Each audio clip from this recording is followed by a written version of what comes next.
Alrighty, let's keep it going here. We got a couple more presentations left. Our next presentation, we're gonna switch gears here. We're gonna pivot from biotech and drug development to food. We all love food, right? Blue Star Food Corp. Let's bring on the chairman and the CEO. There he is, John Keeler. How are we doing today, sir? I'm doing well. How about you? Doing fantastic. I'm trying to keep the energy up. John, I need you to help me keep the energy up, all right? We've been at this since 9 in the morning. Everyone, with John here, let's just do some quick stretching, all right? We're going to do some arm circles. John, let's go. Bring the energy. It's all you here. Okay, thank you. Thank you, everyone here. Thank you for allowing me to share the slides. Well, listen, I'm not going to go into technical. I want to give you high level, and anyone else that wants to deep dive or double click on this company after my presentation, you'll have a contact at the end, and be more than happy to circle back with any one of you after the Q&A. Well, Blue Star Foods, we're healing the planet 1 pound at a time. We're a NASDAQ company traded on a BSFC symbol. Here's our forward-looking statements. Important to disclose it as we forward-looking projections and for you to mitigate your risk assessment before you invest. Well, what do we identify with Blue Star as the problem that exists in our life, all of us, is that the seafood will double consumption by 2020. There is a really, let me strike that. Let me give you that we're facing an increase in world seafood consumption worldwide with about 45 pounds per capita annually in 2017, and expected to double by 2050 with additional 2 billion expected more people in planet Earth. That really is a threat to our food security. Furthermore to that, or adding insult to injury, the environmental pollution by harmful chemicals that we all made and waste dumping to our ocean is affecting our food supply and the health of the fish we do eat. Microplastic is here to stay during our lifetime. And if we don't act now, by 2050, the fish available will only serve about 5% of the world population. So with this issue, what is the Blue Star solution? The solution and the competitive advantage for us is our proven disruptive technology, which is based on modular, self-contained, on-land aquaculture system that grows healthy salmon free of contaminants, antibiotics, and microplastics. And salmon being our first species, we know will have the greatest success rate in our industry that we serve in. And going about the industry, let's go over what is the market size and the opportunity we see. When it comes to salmon, the global market on the salmonoid species is the most important commodity traded in value since 2013. And to address environmental concerns, this year, the Canadian government has declared their intentions to transition about 95,000 tons of salmon worth about $1.1 billion from their conventional ocean farming to land-based aquaculture within 5 years. 5 years, they want to get it done. And the Canadian government has already started by canceling ocean farming licenses, and there is a huge opportunity in a silver platter for us, guys. Impressive opportunity. And that itself brings up to, after us being public, what is our notable, here, let me give you a little more about the micro-regulatory demand that I just told you about, to give you an idea of the true facts of the federal court hearings of BC on Discovery Island, where fish farms are phased out, is underway. And just giving you some of the glimpse that is in the news. So then let's jump into, what is our notable gap valuation comparing to our peers, and how is good entry to any investors coming in. Well, another valuation gap that you see is like we own Little Cedar Falls, which is a taste of BC on the left side. And then you compare Aqua Bounty, a publicly traded company, Atlantic Sapphire as well, where both companies are in in production at their level. Then you have three more projects which are non-public, which are on the same salmon RAS company. And if you just compare with the two other public companies on the top in our space, AgroBounty has a market cap of $200 million today, and they have sold less than $1 million. Atlantic Sapphire last year sold $6 million in sales, or has $6 million in sales, should I say, and have a market cap of $448 million. Blue Star had on 2021 14 million in sales, 2020 should I say, 14 million in sales, and have a market cap of 7 million today. So there's definitely where the young pup is here, and want to show you the valuation gap that exists today and how we're going to be aiming to delivering consistently going forward. So with that combination, what set us apart from this competition? Well, first of all, we have established supply chain with blue chip customers, okay? Such as not limited to, we have Walmart, US Foods, Costco, Disney, Cisco, PFG, etc. And those are the largest, most prestigious company to doing business with. And this company being for 26 years, we have been able to accomplish those relationships apart. And this company have evolved from a small scale fisheries seafood category to a proven disruptive food technology, alongside with these marvelous distributor partners that are here, just as an example. So just take a look at those partners. It doesn't get really any better than that. And who's going to take us to the next level are the executive team that we have here. And let me give you 3 highlights of all of us.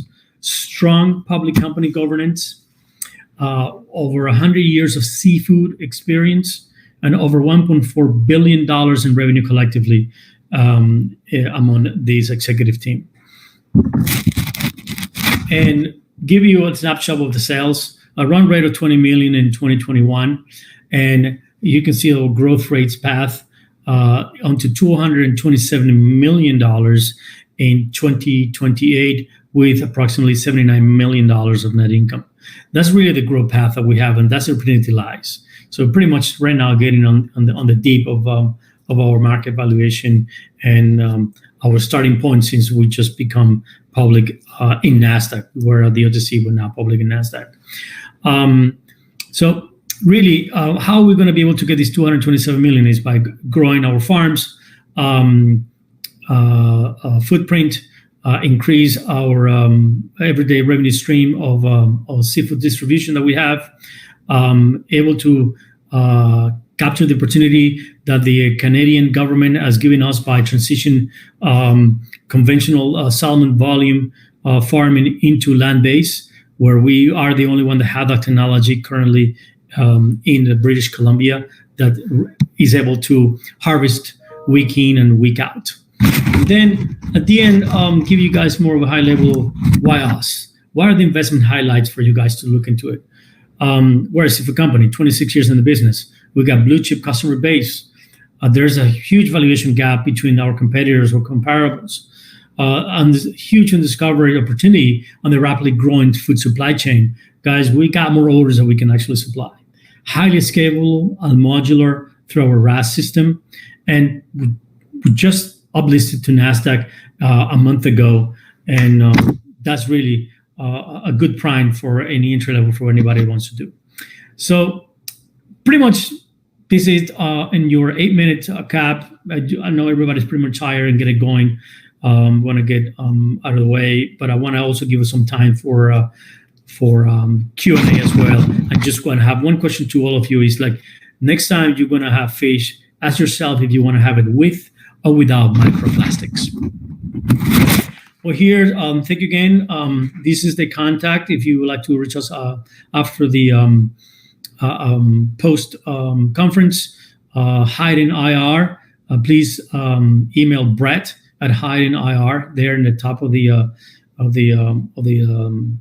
screen, right below the Healing the Planet 1 pound at a time is his email address, and be more than happy to schedule any post-conference and meetings as well to going forward, and excited to share our venture, our news, and going forward. So that saying, if you have any Q&A, please let's take advantage of the next time. All right. When do you expect profitability, John? We actually, operating wise, we are profitable. The company, the operating companies are profitable. We do have humongous amount of, I call it humongous expenses to be uplisted. It isn't cheap, but we look at this as an investment for valuation. So that's pretty much been saying. Our first quarter looks very strong in terms of revenue. We got orders ready to be delivered by then. And I expect that the entire company, no longer having these massive expenses on the uplisting side of it, being generally the entire profitable in the first quarter 2022. Do you have a projected net income on that $20 million or $20 million number? I don't. If I take the operating incomes for the operating companies, I think it will be approximately a net income of operational probably about $500,000. Okay. If I have to guess. And for the record, I like my fish without plastic. So okay. just to be clear about that, in case that needed to be said, I'm sure most of us can also say the same. I'm curious, John. How is your own? I feel like I have to ask this of every single consumer products company right now. Is like, how is your own supply chain holding up, and how are your input costs right now? Sketchy. It's sketchy. I can tell you that there is a supply chain backlog. There is Uh-oh.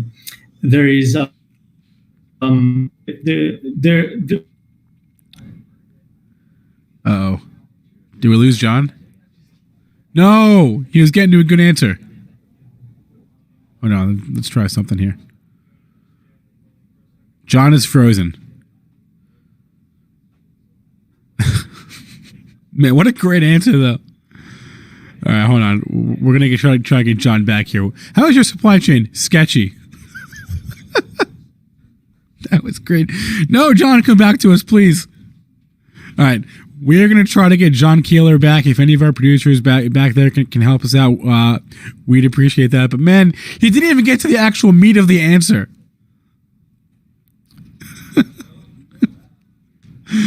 Oh, gosh. Oh, man, that was good.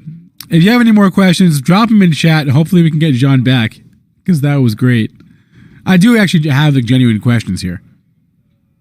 So it's not as if... here's what we're going to do. We're going to give John like another... Because we still have a few more minutes, right? So I want to give John like another couple of minutes to come back. And this is going to be the very last time that I pull up the Slido poll today. Oh, thank you. Finally, we do have some bears out there.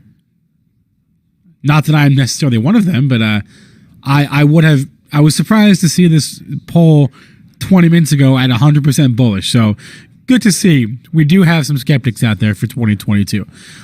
So if you have not already, scan the QR code up on the screen. I'm going to take it off for the very last time here in a few moments, and we will randomly select one lucky person who participated to win a free 1-year subscription of Benzinga Pro. Yeah, MC, I agree. He can't leave on that note. He has to come back. Tell us why it's sketchy. John, if you're out there through the metaverse, please hear me. Come back to us. I'll give John a few more minutes, and if not, frankly, then we'll just move on to our next presentation. But I want to give John the benefit of the doubt here, because we do have a couple more minutes, before our next speaker was even scheduled to come on. So this is what we'll do between now and let's say like 4:35. All right, and if we can't get John back before 4:35, we will move on. Let me just do this though. Let me just.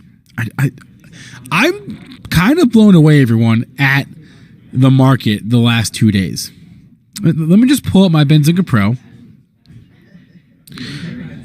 All right, I want to get GameStop off the screen there. And I want to go to my watch list. A lot of green out there. And the stuff that's red is not red by a lot. Oh, we do have John. Do we have John? Yes. It appears like we do. So let me get my screen, my Benzinga Pro off the screen. John. I did. Okay, we got you back. Can you hear me? Yeah, I can hear you. Can you hear me? Yes, I can hear you. Your video is frozen, but I can hear you. So that's more important. So tell us why the supply chain is so sketchy. Well, definitely, they are port backlogs, lack of containers. There's still limited output and production out of overseas countries. There's and the cost of freight are skyrocketed to about 400%, and the backlog itself, whatever it takes 45 days to get here, now it's taking 75 days. So it's just insane. Wow, those costs aren't sustainable for you, right? I mean, how long can you realistically sustain that? We can sustain it as long as the customers are paying it, and they're paying it. All right, so that's true. Food cost will remain at a 10-year high in 2022, and there's no signs to going down. Do you have plans to get into other grocers, or are you happy with where you are? No, definitely. We have, at the moment we have more product, we'll definitely get into more grocers. We have more orders we can supply. Okay. So you've got, so it seems like you don't necessarily have a supply problem or a demand problem. You maybe just have you and everyone else just have a pipes problem right now. Yeah, in my view, it's circumstantial. I don't think it's an ongoing concern. I'm happy to continue to have the problem of demand, which is gonna, at the rate that we're consuming fish and the growth of population, and the already established supply chain. If we don't really act fast on getting these RAS systems technology in place, we'll continue to see less and less and less fish available for the consumer. Can I just ask a question? I mean, like, what exactly made you get interested in this? It's not exactly the most and I'm not trying to put it down at all, but it's not most people don't probably think about where their fish is sourced, right? So what exactly made you come across this issue? Nothing that I read. I mean, I lived in those countries. I've been in the seafood business for 31 years, 26 for the company. And I see the challenge of having more product to sustain the demand that we're getting all the time. And the complaint is it's not enough. So as really an issue of that, if we don't really act upon, if we don't get into that expeditiously, will be less fish available at a higher price and margin contractions in the future as people just stay away from it. Awesome. All right, John Keeler, again, Chairman and CEO of Blue Star Foods. John, we were able to work through some technical glitches. Thanks for bearing with us, and thanks for coming on today. Thank you indeed. Until next time.